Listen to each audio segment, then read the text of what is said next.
आज के इस जनसभा में उपस्थित मंच पर हमारे प्रदेश के यशस्वी अध्यक्ष श्री समीर मोहंती जी, भारत सरकार में मंत्री श्री धर्मेंद्र प्रधान जी, बैजयंत पांडा जी जो हमारे राष्ट्रीय उपाध्यक्ष हैं, संबित पात्रा जी जो राष्ट्रीय प्रवक्ता पूर्व प्रत्याशी, श्रीमती डी पुरंदेश्वरी जी हमारी प्रभारी, विभूति भूषण हरिश्चंद्र जी पूर्व विधायक, सूरमा पारी जी पूर्व मंत्री, जयंत सारंगी जी विधायक जो पुरी क्षेत्र के हैं, ललितेंदु विद्याधर महापात्रा जी, भृगु बख्शी पात्रा जी, रशिम रंजन महापात्रा जी, हमारे लाला मनोज राय जी, श्री असित पटनायक जी, असीम दास जी, पृथ्वीराज हरिचंदन जी, शंकर परिदा जी, सम्मानित मंच और यहां इतनी बड़ी संख्या में इतनी रात गए आए हुए देवी और सज्जनों, मेरे युवा साथी और हमारे मीडिया के मेरे साथी, प्रिंट मीडिया और इलेक्ट्रॉनिक मीडिया के मेरे साथी, भगवान जगन्नाथ की धरती पर आने का मुझे सौभाग्य मिला है। सबसे पहले तो मैं भगवान जगन्नाथ को हाथ जोड़कर उनसे नमन करके उनसे आशीर्वाद प्राप्त करता हूं। मित्रों, ये जगन्नाथ की धरती, भगवान जगन्नाथ की धरती, ये वीरों की धरती भी है, ये शौर्य की धरती भी है, ये साहित्य की धरती भी है, ये संस्कृति की धरती भी है और यहां जिसे कहा जाता है कि सरस्वती विराजमान रूप में उसका विराट रूप देखने को मिलता है, तो वह पवित्र धरती है, वह यह पवित्र धरती है, इसको मैं नमन करता हूं।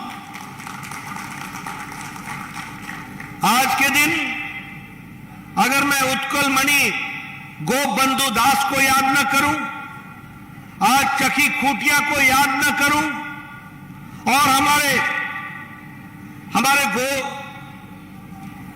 उड़िया के दृष्टि से जो बहुत से लेखक, भारत की संस्कृति की रक्षा करने वाले ऐसे महान लोग हुए, उन सबको नमन करते हुए अपनी बात को आगे रखता हूं। आज ये हमारा सौभाग्य है कि मैं उड़ीसा की उस धरती पर आया हूं जहां से भारत के राष्ट्रपति, प्रथम नागरिक हमारी उड़ीसा से आदिवासी महिला आदरणीय द्रौपदी मुर्मू यहां से बनी है। ऐसी धरती को भी मैं नमन करता हूं और सच में यह उड़ीसा के लिए बहुत ही सौभाग्य की बात है। अभी हमारे धर्मेंद्र भाई बड़े विस्तृत रूप में सारी बातों को आपके सामने रख रहे थे, मैं उसमें ज्यादा नहीं जोड़ूंगा, समय काफी हो गया है, लेकिन कुछ बातें जरूर कहना चाहता हूं और मैं पुरी की जनता के लिए विशेष जिम्मेवारी देना चाहता हूं। आज जब भारत मोदी जी के नेतृत्व में दुनिया में अपना स्थान बना रहा है, आज भारत जो दुनिया में हर दृष्टि से आगे बढ़ रहा है, आज जिस भारत को 200 साल तक अंग्रेजों ने राज किया, ऐसे ब्रिटानिया को पिछाड़कर दुनिया की 5वीं अर्थव्यवस्था भारत बन रही है। आज जब मैं भारत ऑटोमोबाइल इंडस्ट्री में 4थे नंबर पर खड़ी है, आज जब भारत स्टील बनाने में दुनिया में 2रे नंबर पर खड़ी है, आज जब भारत केमिकल इंडस्ट्री में 2रे नंबर पर खड़ी है, आज जब भारत दुनिया में फार्मास्यूटिकल इंडस्ट्री में बहुत तेजी से छलांग लगाती हुई दुनिया की फार्मेसी बन रही है, ऐसे भारत का नेतृत्व अगर हो रहा है तो भारत के यशस्वी प्रधानमंत्री नरेंद्र मोदी जी के नेतृत्व में हो रहा है। लेकिन मैं आपके कंधों पर एक जिम्मेवारी देना चाहता हूं भारत इतनी ऊंचाइयों पर जा रहा है, जब भारत आगे बढ़ रहा है, तो यहां से हमारा संवित पात्रा पीछे क्यों है?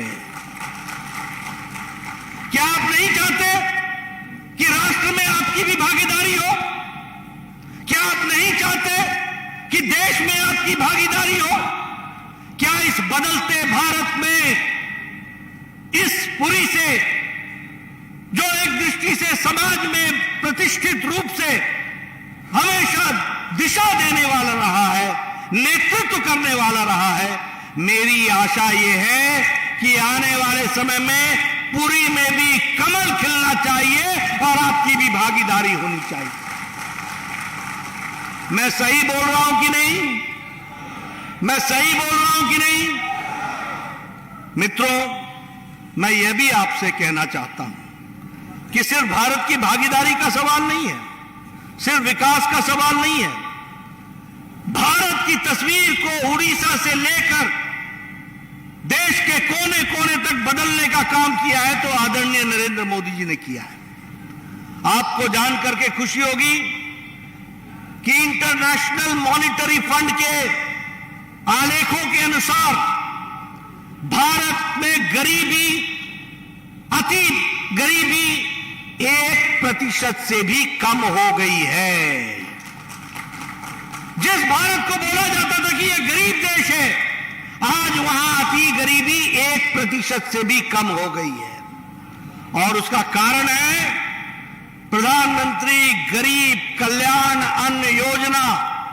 80 करोड़ की जनता को 5 किलो गेहूं, 5 किलो चावल, 1 किलो दाल देने का काम किया है तो मोदी जी ने किया है ताकि हमारा कोई गरीब भूखा ना सोए, इस धरती पर भूखा ना सोए, इस बात का प्रयास हुआ है। उसी तरीके से प्रधानमंत्री आवास योजना में, मित्रों मुझे याद है मैं 93 में पहली बार एमएलए बना था और मेरा ब्लॉक डेवलपमेंट ऑफिसर मेरे पास आके कहता था कि नड्डा साहब, आपको 2 पंचायतों में 1 इंदिरा आवास योजना का घर मिला है। 2 पंचायतों में 1 इंदिरा आवास का योजना का घर मिला है। बताइए किसको दें? मेरा ब्लॉक डेवलपमेंट ऑफिसर मुझे बोला करता था 93 में, और मैं कहा करता था बीडीओ साहब ये मकान तुम ही रख लो, 1 अनार 100 बीमार कहां बांटूंगा। लेकिन आज मोदी जी के नेतृत्व में प्रधानमंत्री आवास योजना में 2 करोड़ 60 लाख पक्के मकान बना करके दे दिए गए हैं। 2 करोड़ 60 लाख। और दुख की बात यह है कि प्रधानमंत्री आवास योजना का नाम बदल करके बीजू पक्का घर कर दिया। जिसका खुद का घर कच्चा वो लगा पक्का करने। मित्रों, यह भी समझना होगा कि हमारा नाम चुराकर और उसमें भी हेरा फेरी, लोगों तक वो ठीक से पहुंचे नहीं, यह स्थिति ला करके खड़ी की है। मैं यहां यह भी बताना चाहूंगा कि आयुष्मान भारत में 10 करोड़ 74 लाख परिवार, लगभग 11 करोड़ परिवार, 50 करोड़ लोग को मोदी जी की तरफ से 5 लाख रुपए हर साल गंभीर बीमारी से लड़ने के लिए और इलाज करने के लिए अगर पैसा दिया है तो नरेंद्र मोदी जी ने दिया है, यह भी हमको ध्यान में रखना चाहिए। लेकिन आपको जानकर दुख होगा कि नवीन बाबू, बीजू जनता दल की सरकार 60 लाख लोगों को आयुष्मान भारत से वंचित रखते हैं। आप बताइए, यहां से लोगों का बाहर जाना बंद हो गया क्या बोलते हैं उसको, दादन खटना बंद हो गया क्या? दादन खटना बंद हो गया क्या?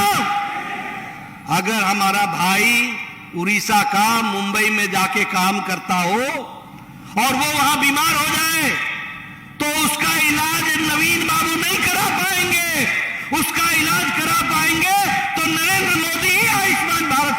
पाएंगे। जो लोग आपको इस हक से वंचित रहने देते हैं, उनको सरकार में रहने देना है क्या? रहने देना है क्या? मैं सुनना चाहता हूं, पीछे से रहने देना है क्या? इसलिए मैं आपको कहता हूं कि देश में, दुनिया में गांव, गरीब, वंचित, पीड़ित, शोषित, दलित, गांव का अंतिम पायदान पर खड़ा व्यक्ति, किसान, युवा, सबके लिए काम चल रहा है। और अगर सब जगह रोशनी पहुंच रही है विकास की, अगर सब जगह रोशनी पहुंच रही है आगे बढ़ने की, तो फिर उड़ीसा उससे पीछे क्यों रहे? बताइए, आगे पीछे रहेगा क्या? रहेगा क्या? इसके लिए आपको काम करना पड़ेगा। आप बताइए, कभी भारत सरकार में 13 दलित मंत्री थे क्या? कभी थे? नहीं। 13 आदिवासी मंत्री थे क्या? 8 दलित मंत्री थे क्या? कभी आप 28 के आसपास ओबीसी मंत्री थे क्या? यह संभव हुआ है तो मोदी जी की सरकार में हुआ है।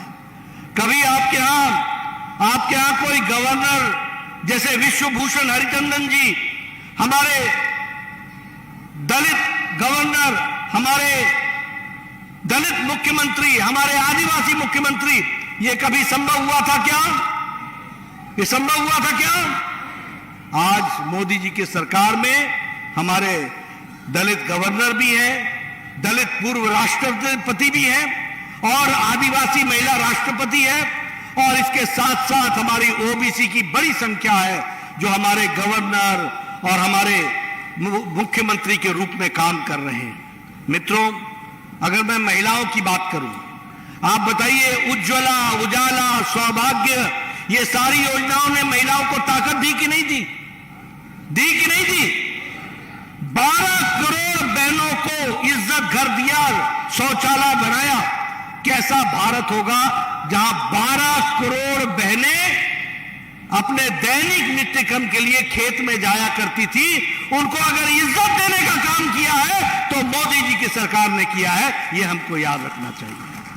उसी तरीके से जल जीवन मिशन में घर में पानी पहुंचाने का काम, हर घर जल, हर घर नल।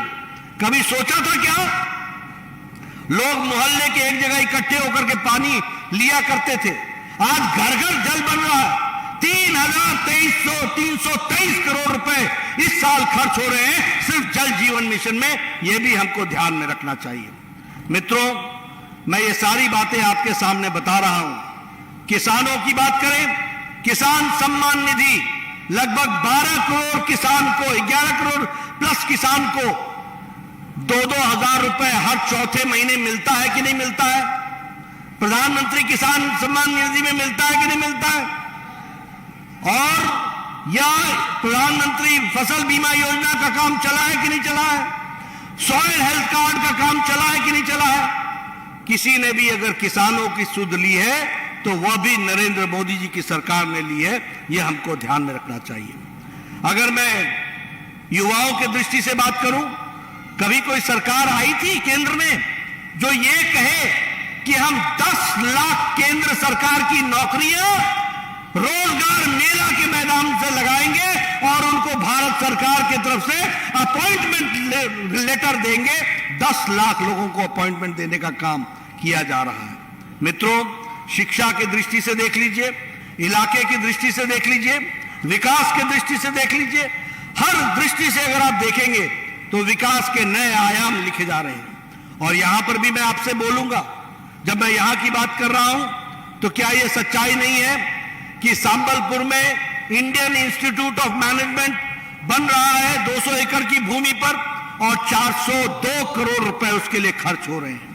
उसी तरीके से Indian institute of science and educational research के लिए 1500 करोड़ रुपए खर्च हो रहा है। स्किल इंडिया इंटरनेशनल सेंटर के लिए स्किल डेवलपमेंट इंस्टीट्यूट भुवनेश्वर में खड़ा हो रहा है और प्रधानमंत्री कृषि सिंचाई योजना में 4000 करोड़ रुपए खर्च हो रहे हैं।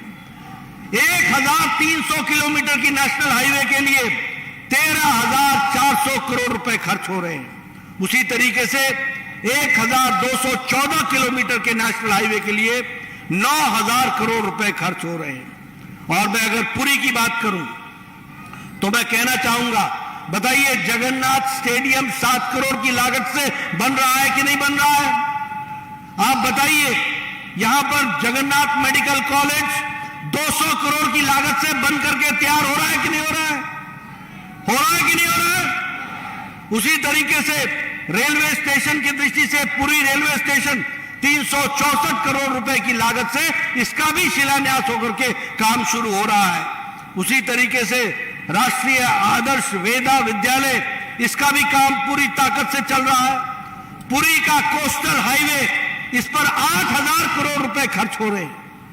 आप बताइए, इतना काम मोदी जी आपके लिए करें, आपकी ये जिम्मेवारी बनती है कि नहीं कि आप अपने दृष्टि से कमल का बटन दबा करके पुरी में भी कमल खिलाइए? इस बात को भी हमको पूरा करना होगा, ये आपको समझना चाहिए। मित्रों, बहुत से कामों को मैं गिना सकता हूं, लेकिन मैं यहां सिर्फ एक ही बात कहना चाहता हूं। ये नवीन बाबू को पता नहीं रत्ना भंडार की चाबी उनकी कहां खो गई है, और वो डुप्लीकेट चाबी लेकर के घूम रहे हैं।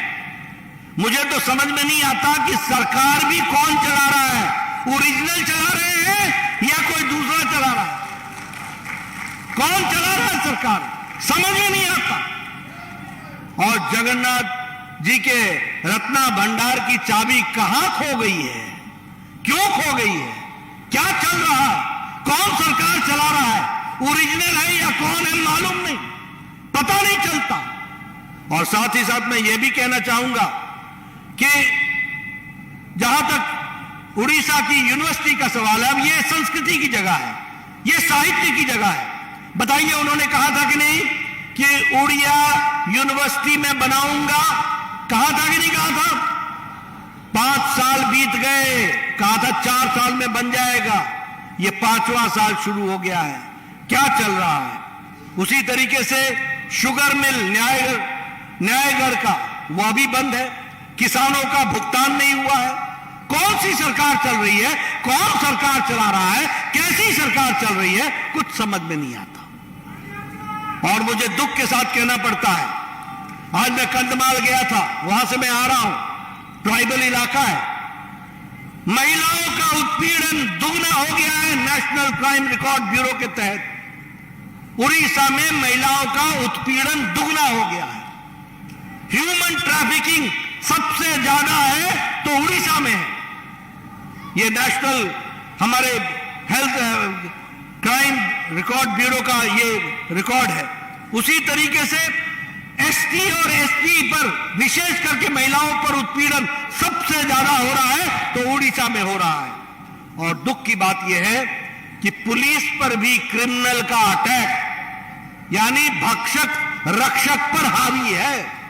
यानी रक्षक जिसको हमारी रक्षा करनी है, वो अपनी रक्षा नहीं कर पा रहा है, उस पर भी भक्षक हावी है। ऐसी सरकार है उड़ीसा की सरकार। बताइए, ऐसी सरकार को रहने देना है क्या? रहने देना है क्या? रहने देना है क्या? मैं अंत में आपसे एक ही निवेदन करने आया हूं, राजनीति नंबर का गेम है, और इसलिए चाहे पूरी विधानसभा हो, चाहे लोकसभा हो, यहां आपको प्रण लेना होगा कि कमल खिलेगा, विकास हो रहा है, आगे करेंगे, मोदी जी के नेतृत्व में हम आगे बढ़ेंगे। यह आपसे मैं निवेदन करने आया हूं। आपने मेरी बात सुनी, मुझे पता लगा कि आप 2 बजे के आ गए थे, बड़े लंबे समय आपको इंतजार करना पड़ा, उसके लिए मैं क्षमा मांगता हूं। फिर भी आप डटे रहे, आपका बहुत बहुत धन्यवाद। जय भारत, जय उड़ीसा।